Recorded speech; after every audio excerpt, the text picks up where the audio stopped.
আমার ত্রিপুরার বন্ধুরা, আবার আজকে সানডেতে আপনাদের সামনে আসলাম। আশা করি আপনারা ভালো আছেন। টপিকের তো আর শেষ নেই, তো কিছু টপিক নিয়ে আজকে কথা বলবো আপনাদের সাথে। তো আশা করি এই সময়টার মধ্যে আপনারা সবাই মোটামুটি ভালোই আছেন, যদিও আমি জানি প্রত্যেক দিনই কিরকম দুঃখ দুর্দশা চারিদিকে কি চলছে। তো আজকে কতগুলো টপিক নিয়ে ডিসকাস গত এক এক সপ্তাহের মধ্যে হয়েছে, ওই ওই ওই টপিকগুলো নিয়ে আমি ডিসকাস করব আজকে। আর আপনারা তো জানেন, যারা নাকি কি বলবো, এমএ তে কেমিস্ট্রি পাস করেছেন বা কেমিস্ট্রিতে এমএ পাস করেছেন, তারাও শুনতে পারেন আমার কথা। আমি কোনো পার্টি বা কোনো কি বলে কথা বলি না। আমি কথা বলি হচ্ছে গিয়ে যে আমাদের সমাজে বা আমাদের গভর্নমেন্টে বা আমাদের বিভিন্ন যারা নাকি এখন রুলিং পাওয়ারে আছে, তাদের মিসডিডস গুলো আর তাদের বিভিন্ন রকমের কুকীর্তিগুলো, এছাড়া জোকস, বিভিন্ন রকমের আজকে লাইভে যেগুলো ডিসকাস করতে যাচ্ছি, প্রথমেই হচ্ছে গত লাইভে বলেছিলাম যে আমাদের ত্রিপুরার এরকম ভাগ্য ভালো যে এরকম আমরা একজন কি বলে, আমরা আমাদের কপালে এমন একজন মুখ্যমন্ত্রী জুটেছে যে প্রত্যেক সপ্তাহে এত টপিক বেরোচ্ছে, মানে কোনটা নিয়ে যে শুরু করব শেষ করব ওটার কোনো ঠিক নেই। তো যাই হোক, প্রথমে চলে আসছি যে তেইশে তেইশে ফেব্রুয়ারিতে কি হয়েছে জানেন আপনারা? যে বিপ্লব দেব গিয়েছিলেন ওয়েস্ট বেঙ্গলে ইলেকশন ক্যাম্পেইন করতে। তো ইলেকশন ক্যাম্পেইনে দেখা গেল যে ওয়েস্ট বেঙ্গল বিজেপি বিপ্লব দেবের নাম ওদের কর্মসূচিতে যে লিস্টগুলো হয়নি, ওটাতেও ছাপানো হয়নি বিপ্লব দেবের নাম। আর এছাড়া বিপ্লব দেবের যে কর্মসূচিটাতে ছিল ওয়েস্ট বেঙ্গলে, এটাতে কোনো সিনিয়র কোনো বিজেপির কোনো লিডারও ছিলেন না। হুম। তো এই এই হয়েছে বিপ্লব দেবের যে তিনি, আপনারা তো দেখেছেনই যে 23 তারিখ ফেব্রুয়ারির কি হয়েছে ওয়েস্ট বেঙ্গলে, যে খালি রাস্তা দিয়ে খালি ময়দানে আহ, গাড়ি যাচ্ছে, ট্রাকের উপর দাঁড়িয়ে রয়েছে বিপ্লব দেব, কিন্তু ওখানে খালি মাঠে হাত নাড়ছে এরকম করে। হ্যাঁ, তো খালি মাঠে হাত নাড়ছে। আপনারা দেখেছেন বারাসতে যখন ও যাচ্ছে, যে খালি হাতে খালি রাস্তাতে ও হাত নাড়তে নাড়তে খালি রাস্তাতে সে যে যাচ্ছে। আমার একটা কল আসছে বারবার, এই জন্য হয়তো ভিডিওটা একটু পজ হয়ে যাচ্ছে। তো যেটা আমি বলতে চাইছিলাম যে খালি রাস্তাতে ও যাচ্ছে হাত নাড়তে নাড়তে, তারপরও জনসভায় গিয়ে বলছে যে জনসভায় সে গিয়ে বলছে যে এত ভিড় ছিল যে জনসভাতে আসতে দেরি হয়ে গেছে। হাবড়াতে, বারাসতে, বিভিন্ন জায়গাতে আপনারা দেখেছেন ওগুলো অবস্থায় চলছে। যে যে একটা মানুষের যে মাইন্ডসেট, একটা মানুষের যে মাইন্ডসেট, যেই মাইন্ডসেটটা নিয়ে মুখ্যমন্ত্রীর পদে কেউ বসে, সেই মাইন্ডসেটটাই কতটা মানে করাপ্টেড, বা বলবো যে মানে ডিস্টার্বড মাইন্ডসেট আর কি, যেটা আমি বলবো।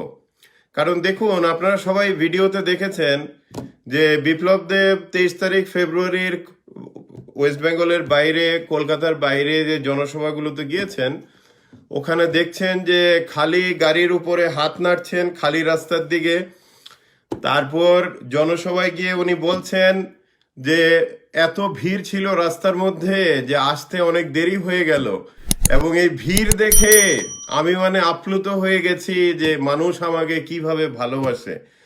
তো কথাটা হলো, এখানে একটা লক্ষণীয় বিষয় হলো যে মিথ্যাকে কিভাবে সত্যি করে মানুষের কাছে প্রতিস্থাপন করছে। In other words, this is an example of fraud. যাদের ফ্রড মেন্টালিটি হয়, তারা সত্যিটা কখনো ঠিকভাবে স্থাপন করে না, সত্যিটাকে মিথ্যা হিসেবে স্থাপন করে, সবকিছু মিথ্যা হিসেবে স্থাপন করবে। তো আপনারা যেটা দেখেছেন ওটা দেখেছেন। আর ত্রিপুরা বিজেপিতে যারা আছেন তারা তো দেখেছেনই যে কি বলে, বিপ্লব দেবের নাম ওয়েস্ট বেঙ্গল বিজেপি লজ্জাতে ওদের কর্মসূচিতেও ঢোকায়নি। তারপর বিজেপির কোনো সিনিয়র লিডার বা প্রমিনেন্ট লিডার বিপ্লব দেবের সাথে ক্যাম্পেনিংয়েও ছিল না 23 তারিখ ফেব্রুয়ারির। আর ও যাই করেছে, একা গেছে, কয়েকটা জায়গাতে খালি মাঠে ভাষণ দিয়ে এসছে। তো এটার মানে কি? এটা মানে হলো যে বিপ্লব দেব এখন বিজেপি দলেরও বিশাল বড় একটা বোঝা হয়ে গেছে।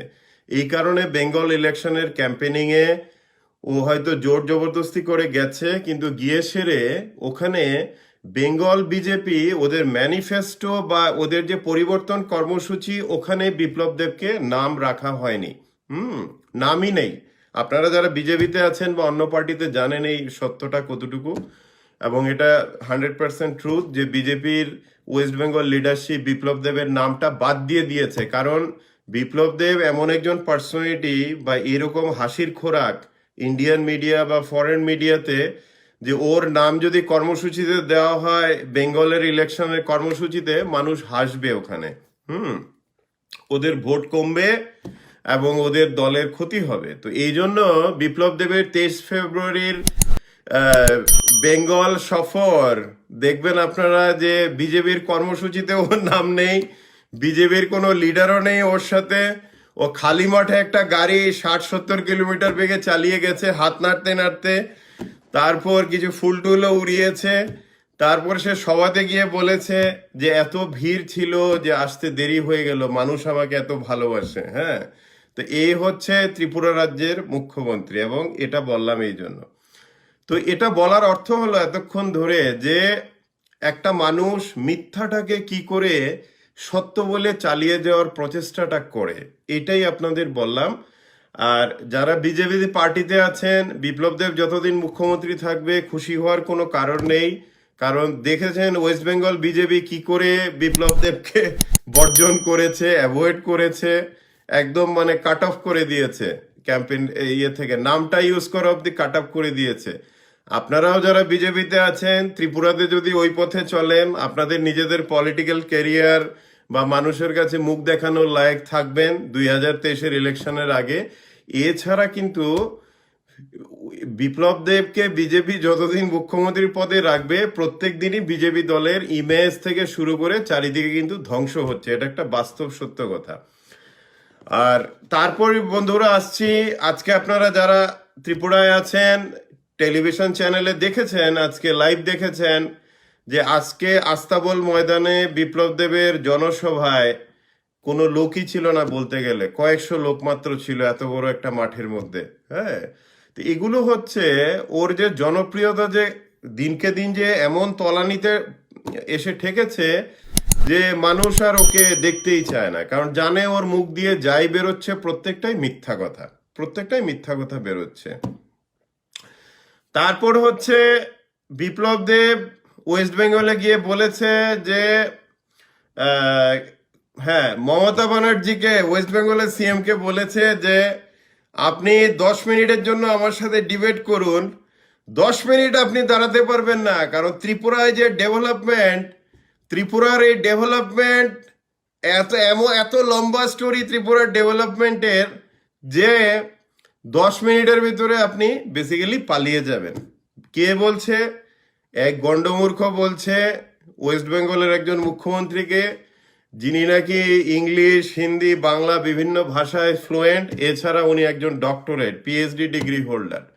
তো এরকম যে মূর্খের মতো যে কথা যে বলে, আপনারা সবাই জানেন বন্ধুরা, আমি গত বছর থেকে কম করে হলেও মানে কতবার যে বলেছি যে বিপ্লব দেব আর রতনলাল দুজনের মধ্যে একজন আমার সাথে, যে নাকি কেউই না, একজন সাধারণ একজন মানুষ, একটা মিডিয়ার এডিটর, আমার সাথে ডিবেটে আসতে, আমি ওদেরকে জিজ্ঞেস করব, খালি খুব অল্প কথা কিছু জিজ্ঞেস করব যে এই যে ভিশন ডকুমেন্ট যে ছাড়া যে হয়েছিল 2018-এ, এই ভিশন ডকুমেন্টের কোন কোন কাজটা কমপ্লিট হয়েছে আপনারা বলুন।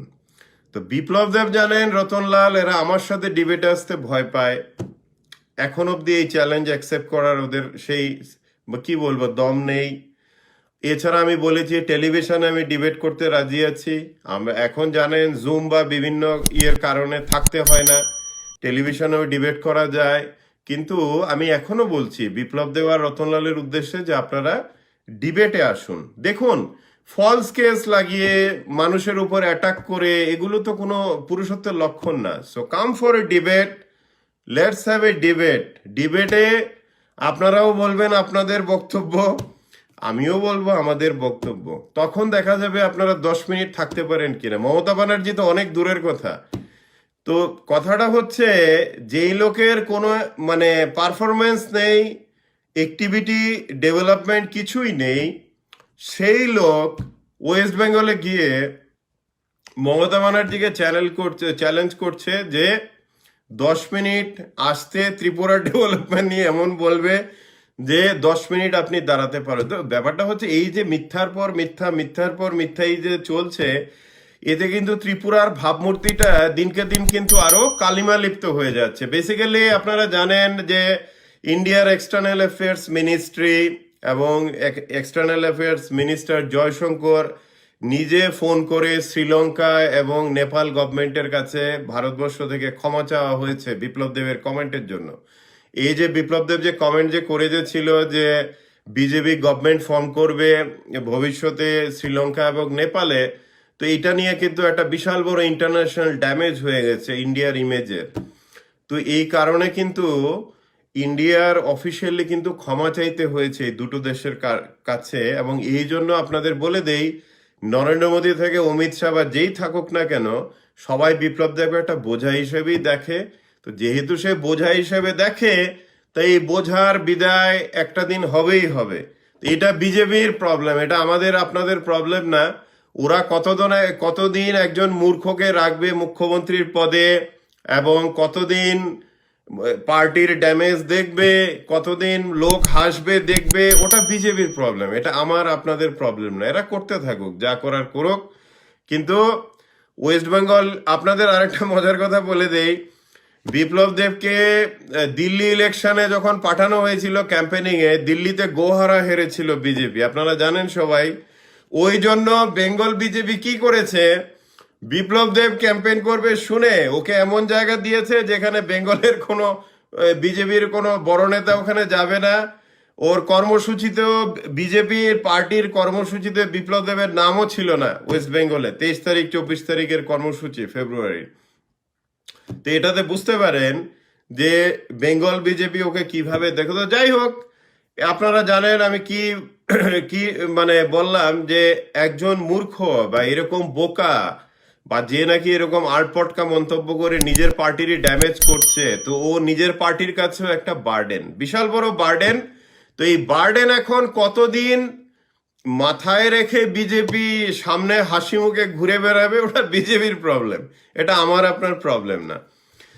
আচ্ছা, তারপর আজকের কথা, আজকে আস্তাবল স্টেডিয়ামের ফাঁকা মাঠে বিপ্লব দেব বলেছে যে no kachcha road will remain in Tripura ADC by 2022। মানে 2022-এর মধ্যে এডিসি এরিয়াতে আর কোনো কাঁচা রোড আর থাকবে না।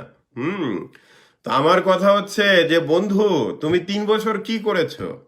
2018 থেকে 2021 অব্দি এডিসির জন্য কি করেছো তুমি?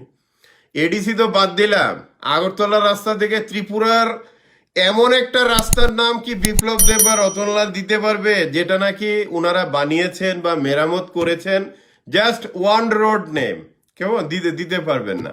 তো এই যে বাটপারি জুমলা যে কাচ্চা রোডই থাকবে না এডিসিতে 2022-এর মধ্যে, এগুলো হচ্ছে এডিসি ইলেকশনের আগে বিভিন্ন রকমের 2 নাম্বারই টুপি পরানো যাকে বলে আর কি সাদা বাংলাতে। তারপর হচ্ছে আজকে যারা ত্রিপুরা বিজেপির মানে একান্ত ভক্ত, কি বলে অন্ধভক্ত বলবো, ভক্ত না অন্ধভক্ত, কি বলে যারা নাকি কর্মচারী বা আছেন, আপনারা আস্তাবল মাঠে দেখেছেন আজকে বিপ্লব দেবের জনসভা কিরকম ফ্লপ হয়েছে, মাত্র কয়েকশো লোক, খালি ময়দান। তো এটা আরো দিনকে দিন যত যাবে তত আপনারা দেখতে পাবেন যে একজন মূর্খকে একটা পার্টির হেড বা একটা গভর্নমেন্টের হেডে বসালে পার্টিরই ক্ষতি হয়। কারণ মানুষ মনে রাখবে আপনাদের পার্টিকে পারফরমেন্সের হিসেবে দেখবে। আপনাদের পার্টি কে চেহারা, কে অমিতাভ বচ্চন না অনিল কাপুরের মতো দেখবে না। আপনাদের পার্টির যারা আছেন, যারা অন্ধভক্ত এখনো আছেন, আপনারা আজকে ভিডিওটা দেখে নিন আস্তাবল মাঠের। আচ্ছা, তারপর আমি দেখলাম যে ওয়েস্ট বেঙ্গলের food minister Jyotipriya Mallick Tripura BJP Tripura chief minister Biplab দেবের উদ্দেশ্যে বলেছে যে ত্রিপুরা বিজেপির এই যে বিপ্লব দেব যে উন্নয়ন বলছে, এগুলো উন্নয়ন কিছু না, মানুষ না খেতে মরছে। আর এ হচ্ছে সব থিভস এন্ড মাফিয়াস, মানে সব চোর আর মাফিয়া পাওয়ারে বসে আছে। হ্যাঁ, তো এই হচ্ছে গিয়ে, এবং ত্রিপুরা বিজেপি লিডারদের অনেকেই যারা মিনিস্টার, তারা ল্যান্ড প্রপার্টিজ কলকাতার সল্টলেক নিউ টাউন এরিয়াতে বানাচ্ছেন। তো এখানে বলে দেই, আমাদের কি বলে আদরণীয় আইনমন্ত্রী, যাকে আপনারা অনেকে জুমলালাল বলে ডাকেন, ওনার জীবনের স্বপ্ন হচ্ছে ওনার একমাত্র ছেলের জন্য একটা বড় নার্সিং হোম সল্টলেকে, আবার আগরতলাতেও একটা জমি টমিও কেনা হয়ে গেছে, এখন বিল্ডিং টিল্ডিং বানানো হবে। তো এই স্বপ্নের ওনার রতনলালের এই স্বপ্নকে আমি আশা করব আপনারা সবাই কি বলবে আশা রাখবেন এবং শুভেচ্ছা দেবেন যাতে রতনলালের এই স্বপ্ন পুরো হয়, কেমন, এটা আপনারা দেখবেন। আচ্ছা, তারপর হচ্ছে বিপ্লব দেবকে দেখা গেল যে আচার নিয়ে দাঁড়িয়ে আছেন। ভালো কথা ভাই, আচার তো আগেও ত্রিপুরাতে বিক্রি হতো, নতুন তো কিছু না, বাজারে থেকে শুরু করে আচার ইজ এ কমন থিং। হ্যাঁ, তো ওখানে দেখলাম, আমি ভিডিওতে দেখলাম যে ত্রিপুরায় আচার বানানোর জন্য নরেন্দ্র মোদীকে ধন্যবাদ দেওয়া হলো, প্রধানমন্ত্রী নরেন্দ্র মোদীকে ধন্যবাদ দেওয়া হলো যে ত্রিপুরাতে এখন আচার হচ্ছে এবং আচারের জন্য ত্রিপুরা ডেভেলপমেন্টের দিকে মানে উন্নতির দিকে প্রোগ্রেস করছে, কেমন। তো এটার জন্য দেখুন, ত্রিপুরাতে যদি আচার বানানো হয়, এটা বিপ্লব দেবের মত অনুযায়ী এটাও নরেন্দ্র মোদীর কি বলে ক্রেডিট প্রাপ্য। তো আমরা ধরুন মেনেই নিলাম যে আচার বানিয়ে ত্রিপুরা ডেভেলপমেন্টের দিকে যাবে। তারপর বিপ্লব দেব বলেছে নতুন ত্রিপুরা হবেই হবে। নতুন ত্রিপুরা তো হয়েই গেছে। নতুন ত্রিপুরায় ত্রিপুরার মানুষ এখন বাঁশের বিস্কিট খাচ্ছে, বাঁশের চাল খাচ্ছে, তারপর ঝুল খাচ্ছে, তারপর এখন আচার খাচ্ছে, এই তো চলছে না। বেকারদের বলা হয়েছে 2018 ইলেকশনের আগে যে ঘরে ঘরে চাকরি দেওয়া হবে, ঘর ঘর মে রোজগার, মিস করলে চাকরি দেওয়া হবে, তারপর 50,000 গভর্নমেন্ট চাকরি দেওয়া হবে in first year. These are all written in vision document. এগুলো ভিশন ডকুমেন্টে পরিষ্কার করে লেখা আছে প্রথম পাতায়, আমার বানানো কথা না। তো ব্যাপারটা হচ্ছে, হ্যাঁ, নতুন ত্রিপুরা তো হয়েই গেছে। বিপ্লব দেব বলছে নতুন ত্রিপুরা হবেই হবে আজকে। তা আমি বলছি নতুন ত্রিপুরা তো হয়েই গেছে।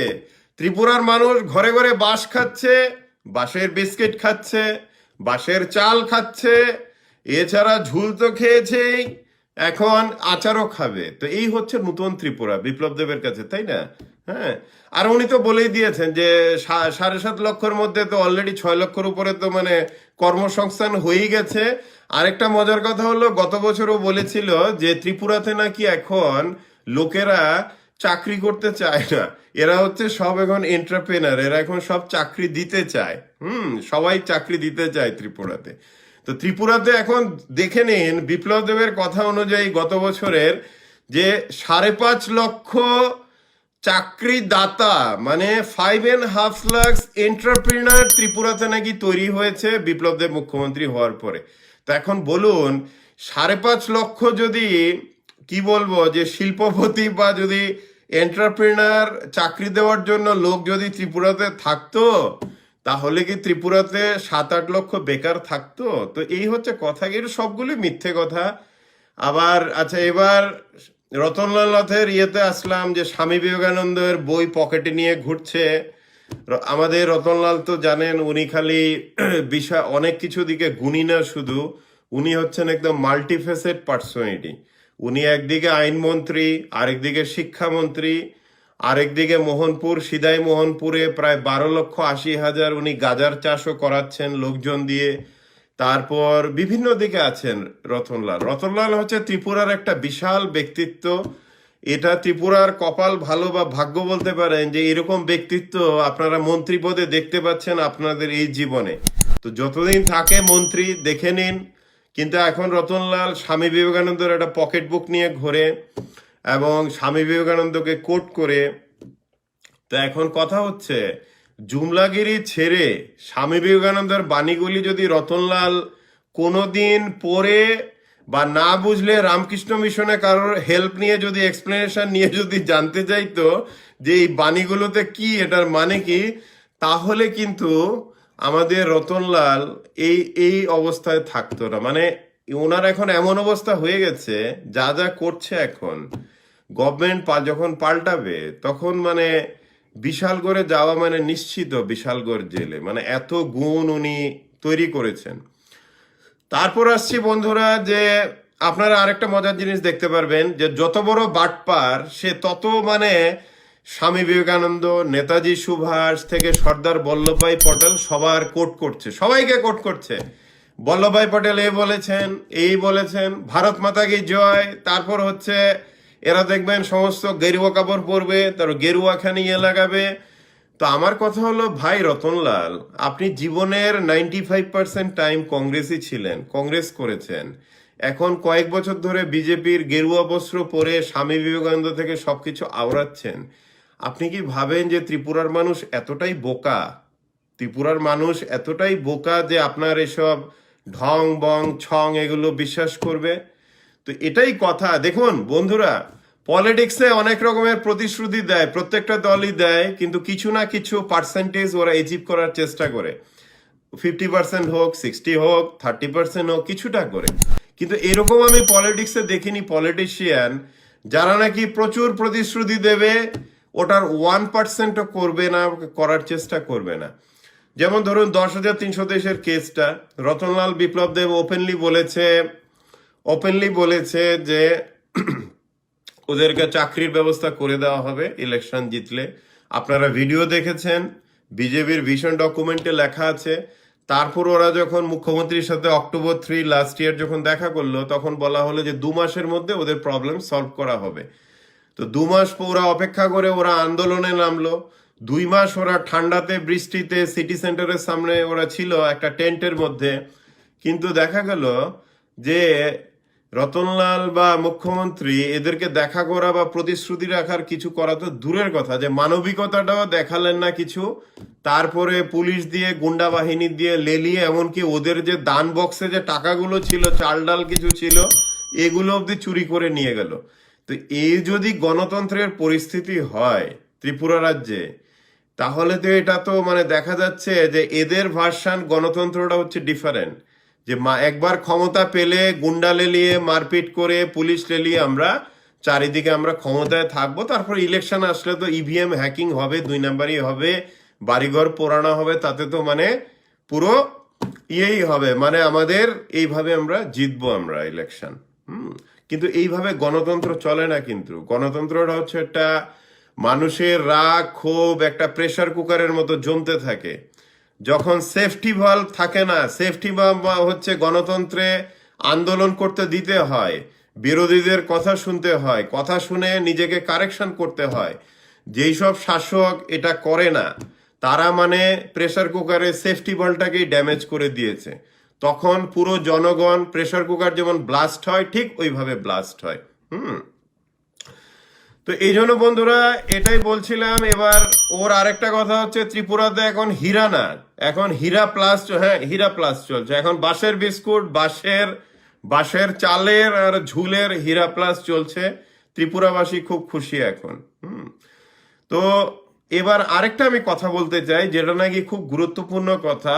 যারা নাকি বিজেপিতে আছেন, যারা সিপিএম এ আছেন, দুটো দলই আপনাদের অনেক অন্ধভক্তরা আছে।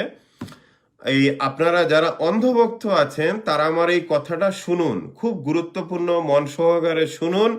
এটা 100% সত্য কথা। দরকার না হলে দলিল দস্তাবেজ মিলিয়ে নেবেন, এবং ইন্টারনেটও আছে ইনফরমেশনটা। এটা হলো যে ফেব্রুয়ারির 23 তারিখ, ফেব্রুয়ারিতে মানে গৌতম দাস, যিনি সিপিএম এর স্টেট সেক্রেটারি এখন, উনি 2017-তে আমার বিরুদ্ধে, ত্রিপুরা ইনফো এর একটা নিউজ ছিল যে রোজ ভ্যালির মামলার মানে সম্পর্কে সিবিআই গৌতম দাসকে জিজ্ঞাসাবাদ করেছে। ওই নিউজটা নিয়ে গৌতম দাস আমাদের বিরুদ্ধে একটা মানহানির মামলা করেছিলেন। এটার মামলার নাম্বারটা হচ্ছে CR 373। তো এই CR 373 মামলাতে মজার ব্যাপার হলো, গৌতম দাসের হয়ে এখন মামলা গোটা লড়ছেন যিনি নাকি বিজেপি গভর্নমেন্টের পাবলিক প্রসিকিউটর এবং বিপ্লব দেবের ডান হাত হিসেবে জানা উকিল। ওনার নাম হচ্ছে রতন দত্ত।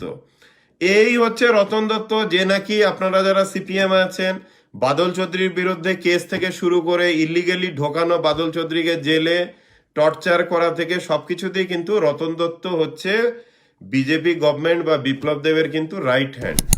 এই বিপ্লব দেবের রাইট হ্যান্ড উকিল এখন মামলা চালাচ্ছে। আবারও বলছি, মামলার নাম্বার হচ্ছে চিফ জুডিশিয়াল ম্যাজিস্ট্রেটের কোর্টে, মামলার নাম্বার হচ্ছে CR 373। আপনারা ইন্টারনেটেও দেখতে পারেন, কোর্টে গিয়েও দেখতে পারেন। ওখানে গেলে পরিষ্কার দেখতে পারবেন মামলাটা কার বিরুদ্ধে কার, সৌমেন সরকারের সাথে গৌতম দাসের।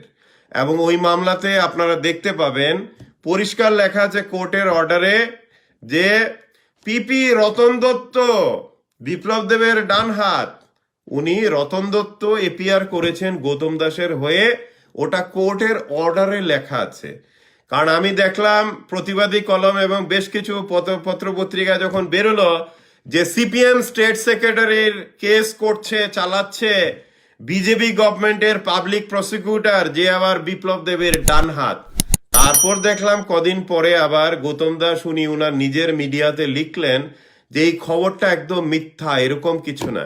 তো আপনারা আবারও বলে দেই, বিপ্লব দেব যেমন মিথ্যাবাদী, তো দেখা যাচ্ছে গৌতম দাসও কম মিথ্যাবাদী না, বিশাল মিথ্যাবাদী। আপনারা যারাই সত্য জানতে চান, যারাই অন্ধ হয়ে আছেন এখন সিপিএম বা বিজেপিতে, আপনারা জাস্ট ওএস ত্রিপুরা ডিস্ট্রিক্ট কোর্টের ওয়েবসাইটে যান। ওখানে দেখবেন ডান দিকে লেখা আছে case status. Case status click করুন। ক্লিক করে ওখানে চিফ জুডিশিয়াল ম্যাজিস্ট্রেটের কোর্ট সিলেক্ট করুন। ওখানে টাইপ করুন CR হচ্ছে ইয়ার হচ্ছে 2017, কেস নাম্বার হচ্ছে 373। তারপর আপনারা গত যে কোর্টের যে রেকর্ডটা আছে অর্ডার, এই অর্ডারটাতে একটা PDF ফাইল, এটা ক্লিক করলেই দেখবেন কি লেখা আছে ওখানে, যে গৌতম দাসের হয়ে এখন কেস চালাচ্ছে আমাদের ত্রিপুরা বিজেপি গভর্নমেন্টের পাবলিক প্রসিকিউটর হচ্ছে রতন দত্ত। তো এখন আপনারা বুঝতে পারছেন আমি যে গত বছর থেকে যে বলছিলাম যে সিপিএম এর একটা উপরের অংশ বিপ্লব দেবের খুব ঘনিষ্ঠ। বিপ্লব দেব ওদেরকে খাবার খাওয়া, স্যুপ খাওয়ানো না, খালি বিভিন্ন রকমের আদর যত্ন করে রাখে। ওদের বাড়ি ঘরে কখনো অ্যাটাক করবে না বিজেপির গুন্ডারা বা কোনো গুন্ডারা। যেমন বাদল চৌধুরীর বাড়িতে অ্যাটাক হয়েছে, বাদল চৌধুরীর ভাইকে হ্যারাস করা হয়েছে, আপনারা জানেন কদিন আগে সাউথ ত্রিপুরাতে। বাদল চৌধুরীকে কুকুরের মতো টানা হেঁচড়া করে কোনো কেসই নেই, এভিডেন্স নেই, পুরে রাখা হয়েছে ইয়েতে জেলের মধ্যে 90 ডেজ। 90 ডেজের ভিতরে চার্জশিট না ফাইল করতে পারলে অটোমেটিক ছাড়া দিতে হয়, এটা হচ্ছে রুল। ওই রুল হিসাবে 90 ডেজ অব্দি বন্দি করে বাদল চৌধুরীকে ছাড়া হয়েছে। তারপর আপনারা দেখছেন পবিত্র কর, যিনি নাকি যুদ্ধ করছেন, একমাত্র মানে নেতা বলবো সিপিএম এর, যিনি নাকি ওয়েস্ট ত্রিপুরা বা আগরতলা মেট্রো এরিয়াতে সব থেকে বেশি যুদ্ধ করছেন বিপ্লব দেবের বিরুদ্ধে। আপনারা দেখতে, আপনাদের গতকাল যে DYFI যে র্যালিটা হয়েছে, এটা পুরোটাই সাকসেস কিন্তু যাচ্ছে পবিত্র কর এবং এদের কিছু অর্গানাইজারদের কাছে। এত যে ভিড় হয়েছে, তো ব্যবহার হয়েছে, আপনারা দেখেছেন গৌতম দাস পবিত্র করকে কি করে ওয়েস্ট ত্রিপুরা ডিস্ট্রিক্ট সেক্রেটারির পদ থেকে সরিয়ে দিয়েছে। তো এই জন্য বলছি বন্ধুরা, আপনারা যারাই অন্ধভক্ত আছেন, যারা বিজেপিতে আছেন, সিপিএম এ আছেন, আপনারা অন্ধভক্তগিরি ছেড়ে চোখটা খুলুন, চোখটা খুলে দেখুন। আপনাদের বিজেপিতে যেমন বিপ্লব দেব আপনাদের ডোবাচ্ছে দিনকে দিন, এরকম কিন্তু সিপিএম এও কিন্তু গৌতম দাসের মতো লোকেরা আছে যারা নিজের স্বার্থের জন্য পার্টিটার কিন্তু বিশাল বড় ড্যামেজ করে দিচ্ছে চারিদিকে। পার্টিতে কোনো মানে শক্তিশালী নেতাকে উঠতেই দিচ্ছে না, যেই কিছু করছে। যেমন পবিত্রগড়ের বাড়িতে DYF এর মিটিং চলছিল, ওখানে হামলা হয়েছে গুন্ডাদের, পাল্টা যখন মার দেওয়া হয়েছে তখন বিপ্লব দেব খেপে গেছে, তাই না? খেপে গেছে। তো এই যে পবিত্রগড়কে যে ওয়েস্ট ত্রিপুরা ডিস্ট্রিক্ট সেক্রেটারির পদ থেকে যে সরানো হলো, এটা কার কার কথাতে হয়েছে আমি এটা জানতে চাইবো সিপিএম স্টেট সেক্রেটারি গৌতম দাসের কাছে। এবং আমার একটা অনুরোধ রইল সিপিএম স্টেট সেক্রেটারি গৌতম দাসের কাছে যে আপনি যখন যেভাবে যেখানে চান আমি আপনার সাথে 5 থেকে 10 মিনিট ডিবেটের জন্য রাজি আছি। আপনি যে আপনার পত্রিকায় দেশের কথাতে লিখছেন যে প্রতিবাদী কলমের যে নিউজ বা বিভিন্ন জায়গাতে যে নিউজ যে বেরোচ্ছে যে আপনার হয়ে মামলাতে বিপ্লব দেবের উকিল পাবলিক প্রসিকিউটর রতন দত্ত দাঁড়ায়নি, এটা আমি কাগজপত্র দিয়ে আপনার মুখের সামনে প্রমাণ করে দেব যে আপনি একজন মিথ্যাবাদী। দ্যাট ইজ মাই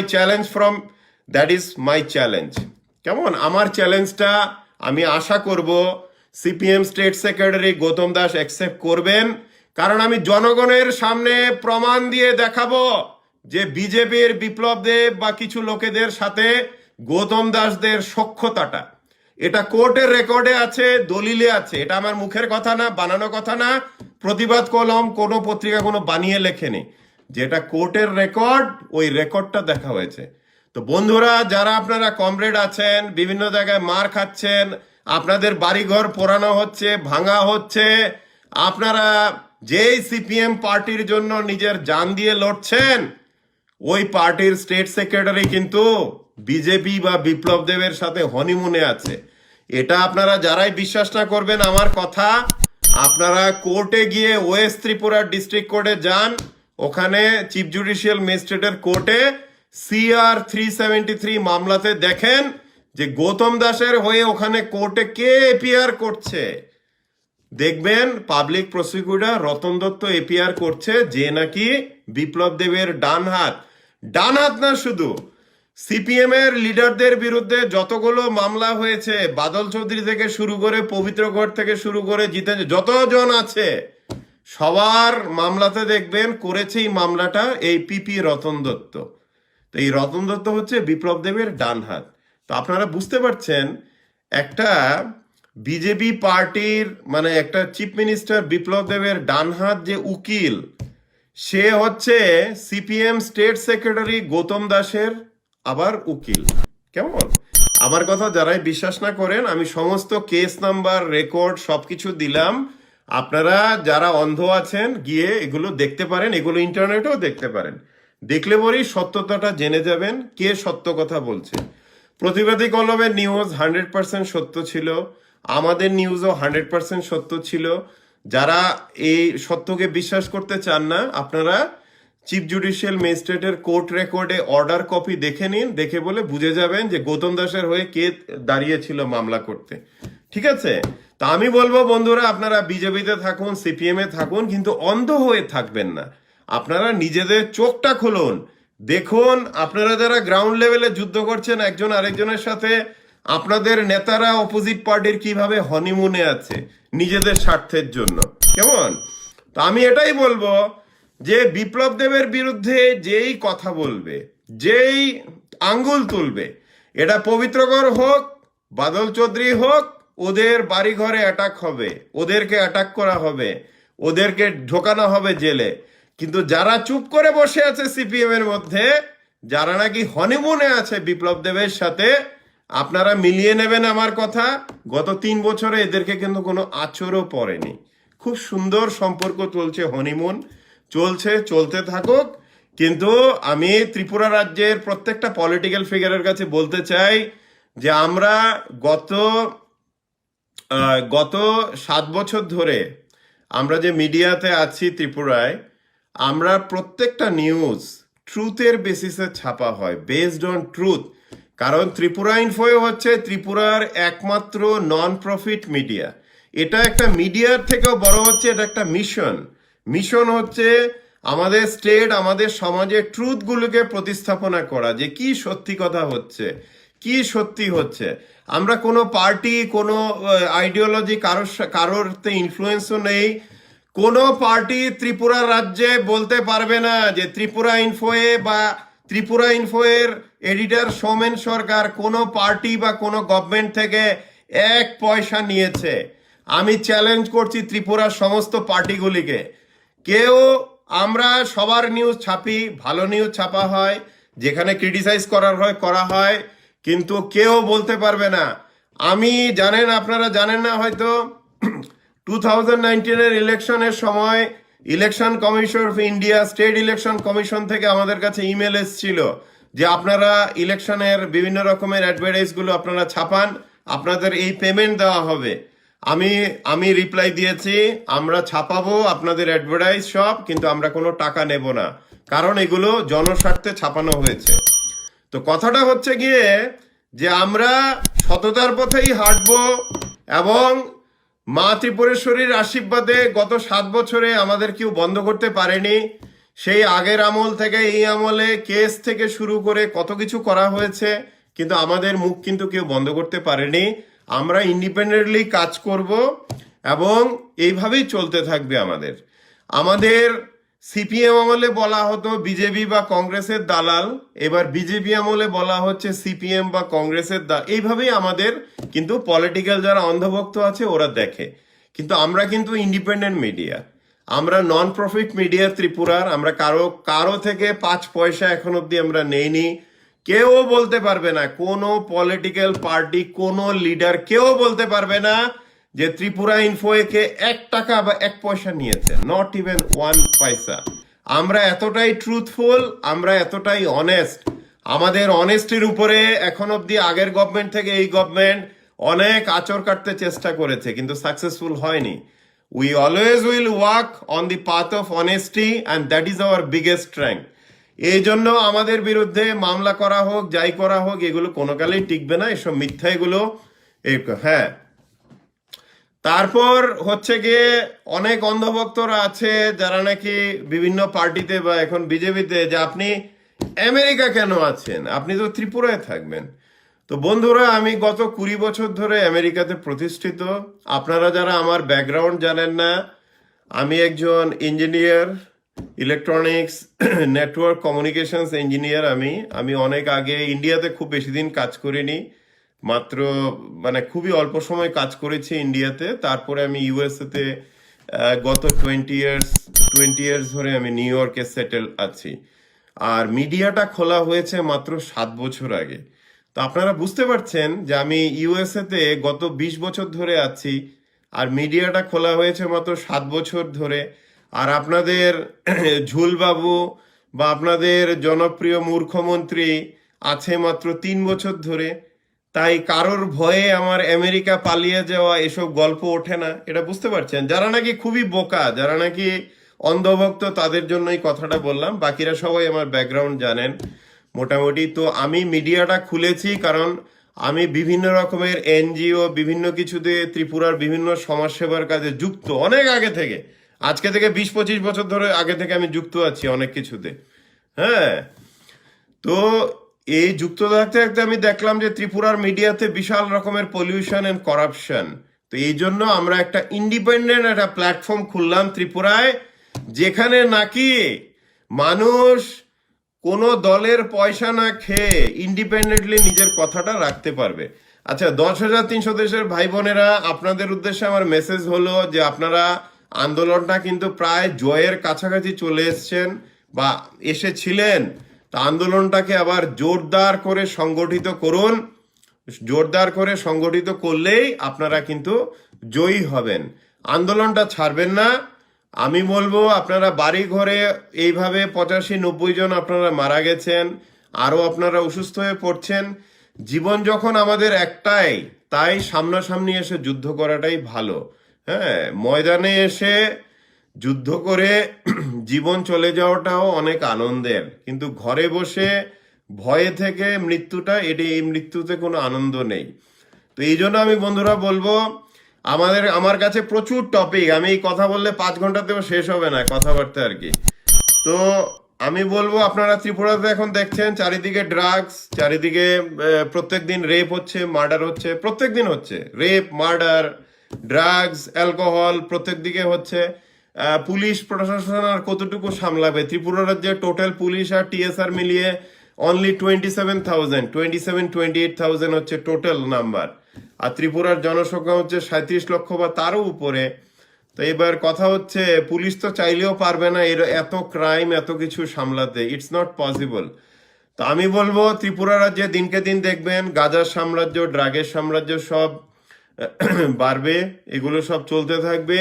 ক্রিমিনালসও আরো বেশি দেখবেন, অনেক হবে, কারণ সারা ত্রিপুরা রাজ্যটা এখন নৈরাজ্যের কাছে চলে চলে গেছে, মানে একদম নৈরাজ্যের পথে চলে গেছে এটা। তো বন্ধুরা, আমার সময়টা এতটাই কম আর কি, যে অনেক টপিক থাকলেও কথা কথা বলতে পারি না। তো যাই হোক, বটম লাইন হলো যে গণতন্ত্রে যত আঘাত আসবে আপনাদের উপরে, তত আপনাদের গর্জে উঠতে হবে, আপনাদের যুদ্ধ করতে হবে। যত আঘাত আসবে তত বেশি আপনারা যুদ্ধ করবেন, করলে পরে সবসময় মনে রাখবেন সত্যের জয় হবেই হবে, এটা হবেই হবে, সত্যের জয়, ওটা কেউ আটকাতে পারবে না। আর আবার একটা কথা বলছি, আমাকে যেটা অনেকে জিজ্ঞেস করেন যে বিপ্লব দেবকে কি পাল্টানো হচ্ছে না হচ্ছে না, কবে হচ্ছে কথাটা। তো এটা কথাটা দেখুন, আমি যতটুকু জানি যে বিপ্লব দেব এখন বিজেপি নেতৃত্বের কাছে দিল্লিতে একটা বিশাল বড় বোঝা হয়ে গেছে, বিগ বার্ডেন। আর যেহেতু বিজেপির পপুলারিটি, কারণ বিজেপিরও তো নিজের স্পাই নেটওয়ার্ক আছে, একদিকে আরএসএস ওদের নিজের লোকজন, আরেকদিকে পুলিশ ইন্টেলিজেন্স, তারপর গভর্নরের লোকজন। তো বিজেপি দিল্লিতে মনে রাখবেন যে কোনো পার্টি বা যে কোনো সংগঠন বা অর্গানাইজেশন, এমনকি নিজের আপনাদের বাড়ি ঘরেও যখন একটা ছেলে বা মেয়ে যখন মানে একটা বোঝা হয়ে যায়, বা একটা অর্গানাইজেশনে যখন একটা লোক বিশাল বোঝা হয়ে যায়, তখন ওই বোঝাটাকে কিন্তু সবাই বিদায় করে শান্তিতে ফেরে। তো এই জন্য বিপ্লব দেবকে বিদায় করা হবে, এটা খালি সময়ের অপেক্ষা, কিন্তু করা হবে। মোটামুটি বলতে পারেন যে ডিসিশন এগুলো হয়েই গেছে, এই বোঝাকে রাখা হবে না, পাল্টানো হবে। নেক্সট সিএম হয়তো হবেন জিষ্ণুদেব বর্মন, কিন্তু এই প্রসেসটা এখন চলছে। তো এই জন্য বন্ধুরা, আপনারা আপনাদের সংগ্রাম চালিয়ে যান। আমি দেখুন এখানে প্রচন্ড ব্যস্ত থাকি, এই কারণে সপ্তাহে কিছুক্ষণের জন্য আমি আসতে চেষ্টা করি, এর বেশি সম্ভব হয় না। কিন্তু মনে রাখবেন, গণতন্ত্রে সূর্যোদয়টা আমাদেরই, মানে যারা আমরা সত্যের পথে হাঁটি কাজ করি, গণতন্ত্রের সূর্যোদয় কিন্তু আমাদের। গণতন্ত্রে কখনো এভাবে 2 নম্বরই বাটপার, ফ্রড বা জুমলাবাজেরা কিন্তু বেশি দিন টিকতে পারে না। তো এই জন্য আপনারা আপনাদের চালিয়ে যান। ত্রিপুরার যারা বিরোধী দলগুলো আছে, আপনারাও আপনাদের নিজেদের অর্গানাইজেশনটা ক্লিন আপ করুন, যাতে আপনারা সুন্দরভাবে যুদ্ধটা চালিয়ে যেতে পারেন গণতান্ত্রিকভাবে। এইটাই, এতটুকুই আজকের জন্য আমি কথা রাখছি, কারণ সময়ের অভাব, আমাকে এখন যেতে হবে। তবে বন্ধুরা, ত্রিপুরায় সূর্যোদয় হবেই হবে, এটা এটা এটা নিয়ে কোনো নেই, কিছু সময় লাগলেও হবে।